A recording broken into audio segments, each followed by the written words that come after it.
समूचे बिहार में शराबबंदी के नाम पर जो गड़बड़ी हो रही है, उस गड़बड़ी में एक गड़बड़ी ये भी है कि पुलिस शराब पकड़ती है अगल बगल और शराब को बेच देती है।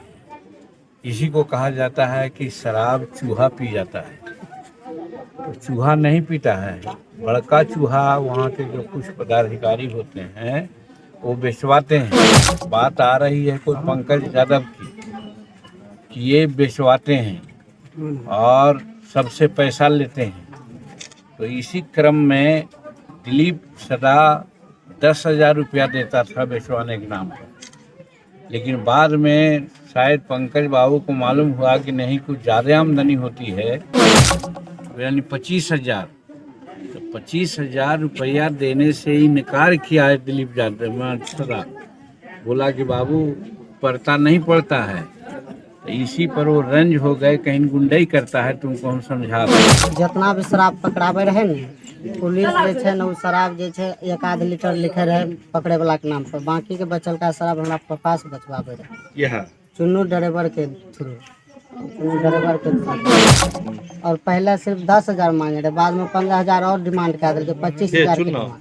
हाँ, दोनों मिलकर, दरोगा एसआई और पंकज यादव एसआई मिलकर और चुन्नू मिलकर और 15,000 की डिमांड कर 10,000 प्रति माह दे रहे। सहरसा जिले के पतरगढ़ ओपी क्षेत्र में मंगलवार के दिन मृतक के घर पहुंचकर गहरी संवेदना व्यक्त किया हम पार्टी सुप्रीमो पूर्व मुख्यमंत्री जीतन राम मांझी। ज्ञात हो कि पतरगढ़ पंचायत स्थित चौवनिया मुसहरी टोला निवासी देबू सादा का पुत्र दिलीप सादा को बीते दिन पुलिस कस्टडी में इलाज के दौरान मौत हो गया था, जिनके बाद परिजनों के द्वारा पतरगढ़ पुलिस पर मारपीट का आरोप लगाते हुए पतरगढ़ ओपी में घुसकर प्रदर्शन करने लगा, जिनमें शामिल कुछ शराब कारोबारी भी थे, जिनके बाद पुलिस और प्रदर्शनकारियों के बीच जमकर लाठी डंडा चला।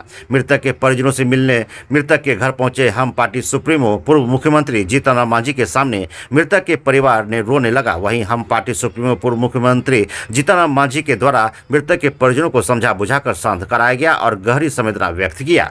साथ ही मृतक के परिवार से अकेले में आधे घंटे तक बातचीत किया। हालांकि मीडिया को बाहर ही रोक दिया गया था। मृतक के परिजनों से सारी जानकारी पाकर पूर्व मुख्यमंत्री जीतन राम मांझी ने मीडिया से बातचीत करते हुए बताया कि परिवार वाले से मिलकर यह बात स्पष्ट है कि पतरगढ़ पुलिस की मिलीभगत से दिलीप सादा शराब बेचता था, जिनके बदले में 10,000 प्रति माह दिलीप सादा के द्वारा पतरगढ़ पुलिस को दिया जाता था। बाद में पतरगढ़ पुलिस के द्वारा अधिक रुपये की मांग करने लगा था। वहीं दिलीप सादा के द्वारा अधिक नहीं देने की बात कही थी, जिसके बाद पुलिस के द्वारा दिलीप सादा को पकड़ लिया और उनके साथ मारपीट किया गया, जिनके कारण से उनकी मौत न्यायिक हिरासत में हो गई। हम चाहते हैं कि उच्च स्तरीय इनकी जांच हो। हम यहाँ के बड़े अधिकारी के साथ बातचीत कर पूरी घटनाक्रम की जानकारी देंगे और कार्रवाई की भी मांग करेंगे। हम यहाँ की सरकार से मांग करते हैं कि परिवार को उचित मुआवजा अविलंब दें। देखिए रंजन कुमार की इस खास रिपोर्ट को। क्या कुछ जानकारी मिला? देखिए, दिलीप सदा नाम करके व्यक्ति थे, उनसे एक अजीबोगरीब काम कराया जाता था। समूचे बिहार में शराबबंदी के नाम पर जो गड़बड़ी हो रही है, उस गड़बड़ी में एक गड़बड़ी ये भी है कि पुलिस शराब पकड़ती है अगल बगल और शराब को बेच देती है। इसी को कहा जाता है कि शराब चूहा पी जाता है। तो चूहा नहीं पीता है, बड़का चूहा वहाँ के जो कुछ पदाधिकारी होते हैं वो बेचवाते हैं। उसी में दिलीप सदा सहित इस गांव के दर्जनों आदमी है, जिससे यहाँ के थाने के लोग, उसमें थानेदार हैं कि कौन है, बात आ रही है कोई पंकज यादव की कि ये बेचवाते हैं और सबसे पैसा लेते हैं।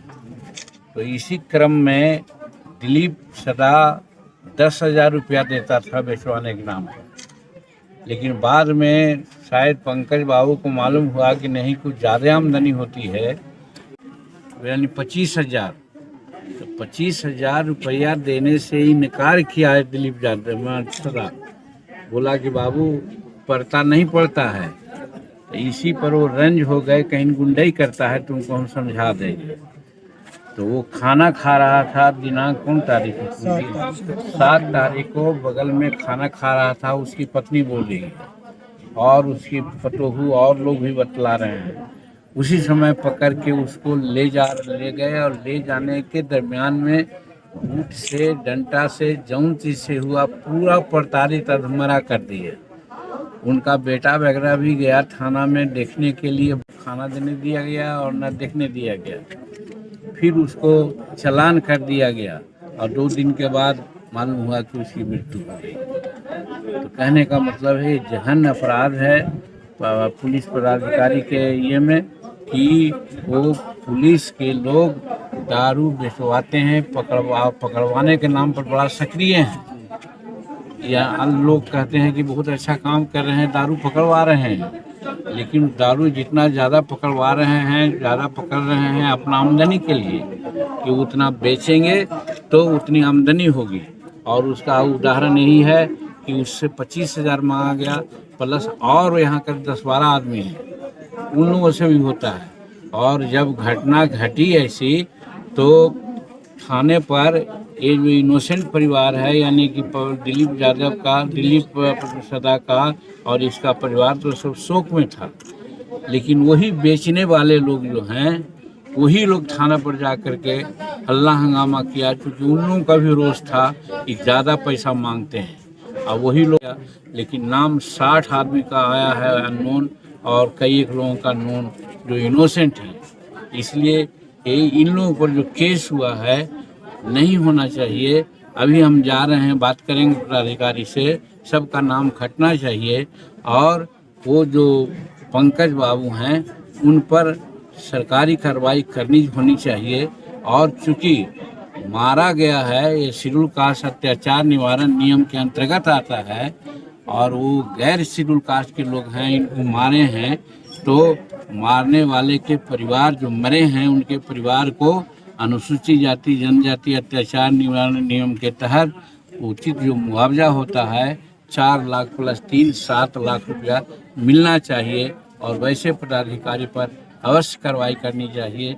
और अगर हमारी बातों पर भरोसा नहीं है तो इस कांड वो तो यहाँ देने चाहिए आवेदन में कि हमारे पापा के जब गिरफ्तार करे ले तो वैसे पहले शराब बेचवावे हमारे पापा शराब पुलिस से मिली भगत जी। जितना भी शराब पकड़ावे रहे ने पुलिस जे छै न, उ शराब जे छै 1-8 लीटर लिखे रहे पकड़े वाला के नाम पर, बाकी के बचल का शराब हमरा पापा से बचवावे रहे। यह चुन्नू ड्राइवर के थ्रू,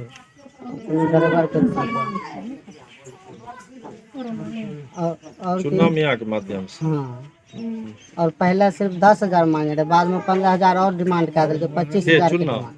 हाँ, दोनों मिलकर दरोगा एसआई और पंकज यादव एसआई मिलकर और चुन्नू मिलकर अच्छा और 15,000 की डिमांड कर 10,000 प्रति माह दे रहे। और बाद में 15,000 और मांगे लगे, 25,000 की डिमांड कर देते। तो वही पर हम पापा के शासन दिलिए। एक दिन बहस भेल, लड़ाई भेल ओकरा से। हम कहने रहिए पापा वही सब काम एकरा के आगा बढ़िया है न पीछा बढ़िया है। पापा कहलके हम नहीं बेचबे, हमर लड़का हमरा काफ़ी ज़्यादा तौर पर मतलब कि